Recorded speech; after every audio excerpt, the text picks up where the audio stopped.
Saudara, konflik di Timur Tengah memanas setelah Iran membombardir Israel dengan rudal balistik, namun Israel mengklaim serangan itu berhasil dipatahkan. Garda Revolusi Iran melancarkan serangan rudal ke Israel sebagai balasan serangan brutal Israel di Gaza, Palestina, dan Beirut, Lebanon. Iran berjanji mengulang serangan jika agresi Israel tidak dihentikan. Setidaknya 200 rudal darat ditembakkan dari Iran Selasa kemarin dan mengaktifkan sirine di seluruh Israel berbunyi. سپاه پاسداران و نیروهای مسلح جمهوری اسلامی ایران چه در بعد دفاعی و چه در بعد آفند و تکرار این تهاجم و چندین برابر این کاملا آماده هستند. اگر رژیم صهیونیستی که به دیوانگی رسیده کنترل نشه توسط امریکا و اروپا و بخواد چنین جنایت‌هایی رو ادامه بده و یا علیه حاکمیت و تمامیت ارضی ما وارد عمل بشه، عملیات امشب با چند برابر بزرگی تکرار خواهد شد و تمام زیرساخت‌های اونها مورد اصابت قرار خواهد گرفت. Namun Perdana Menteri Israel Benjamin Netanyahu mengeklaim serangan rudal Iran telah digagalkan sistem pertahanan udara mereka. Netanyahu juga berterima kasih kepada Amerika Serikat yang sudah mendukung pertahanan Israel.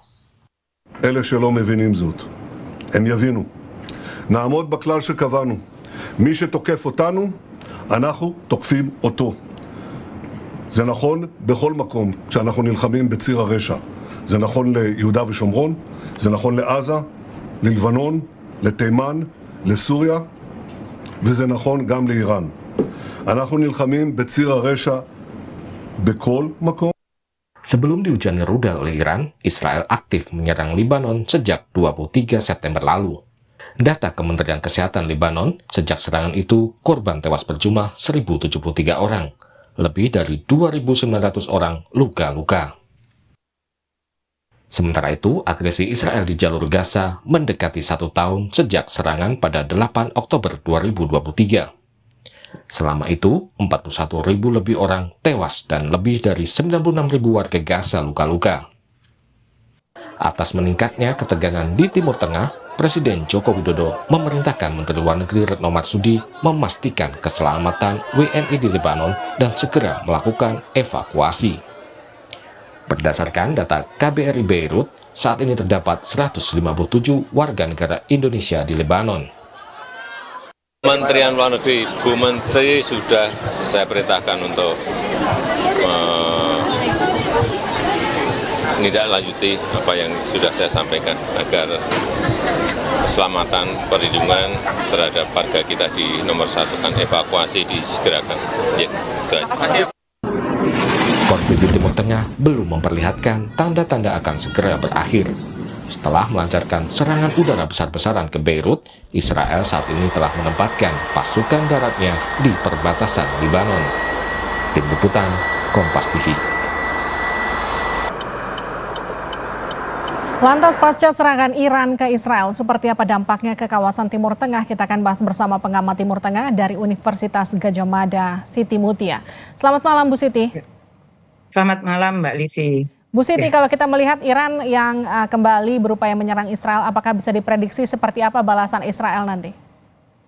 Ya, kalau pertama saya ingin menjelaskan ya, ini pengamatan saya, mengapa Iran menyerang Israel. Sebetulnya ini sebagai respon, kalau menurut saya ini hanya sebagai respon atas terbunuhnya pemimpin Hizbullah yang itu orang Syiah ya, Said Hasan Nasrullah, yang sebelumnya juga pemimpin Hamas, Ismail Haniyah, dan kemudian juga sebelumnya di Damaskus itu ada 7 orang anggota IRCC atau Garda Revolusi Islam Iran yang juga terbunuh di Damaskus, yang itu dibunuh oleh Israel.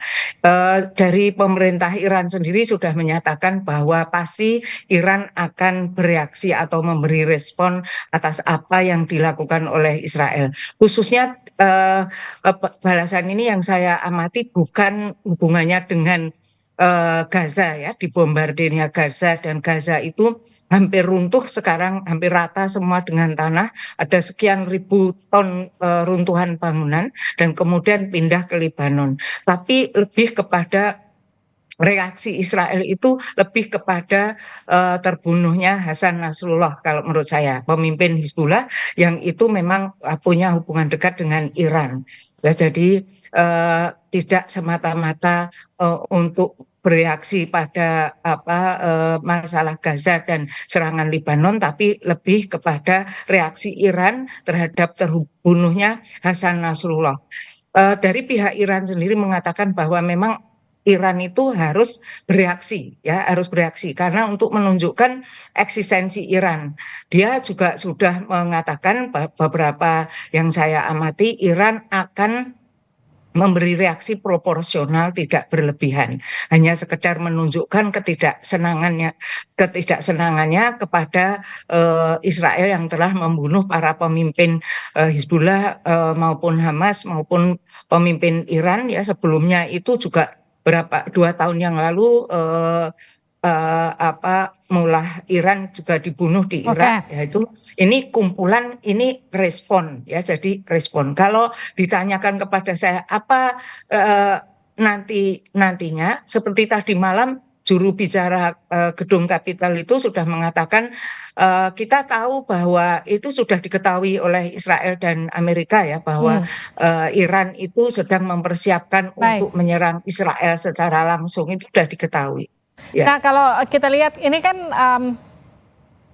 antara kekuatan Israel ini kan juga semakin kita lihat semakin kuat karena kemudian Amerika ini kan mendukung penuh Israel. Bagaimana mematahkan kekuatan ini?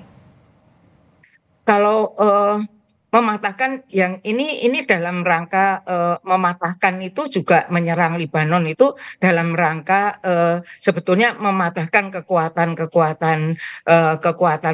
dari pihak yang VIV atau berhadapan-hadapan Israel dan Amerika ya. Tapi kalau mematahkan kekuatan Amerika Serikat itu saya tidak melihat itu suatu hal yang mudah.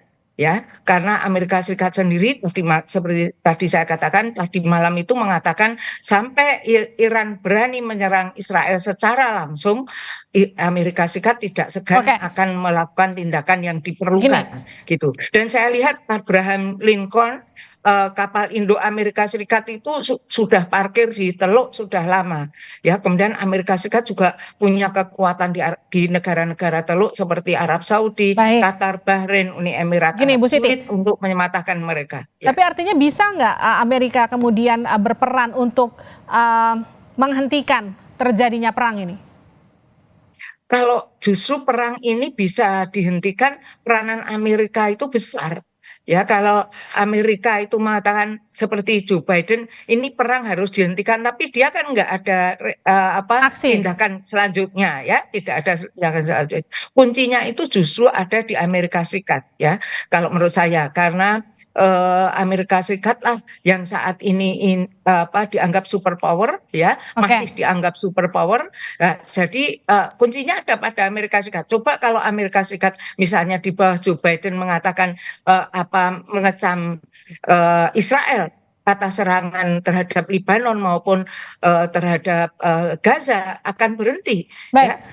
Dan Iran itu sudah tahu kalau Israel itu punya pertahanan yang namanya Iron Dome.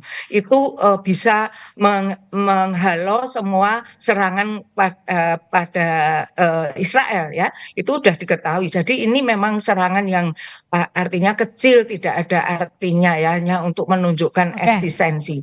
Tapi nanti Israel membalasnya akan biasanya akan lebih besar ya, exaggerate gitu, berlebihan begitu. Nah ini kuncinya ada di Amerika untuk mau mengendalikan Israel atau tidak. Artinya gini, kita kan butuh negara-negara yang bisa kemudian jadi penengah atau kemudian bisa melakukan negosiasi secara langsung paling tidak dengan kondisi seperti ini. Kalau dengan serangan Iran, apakah kemudian negara Timur Tengah akan mendukung, akan bereaksi atau justru tetap menahan diri? Ya, itulah yang sekarang ini ada kecenderungan bahwa Arab Saudi itu sudah mau menunjukkan tindakan tegas ya terhadap Israel. Dia sudah mulai mengecam Israel yang akan mengecam Israel atas serangannya terhadap Gaza gitu.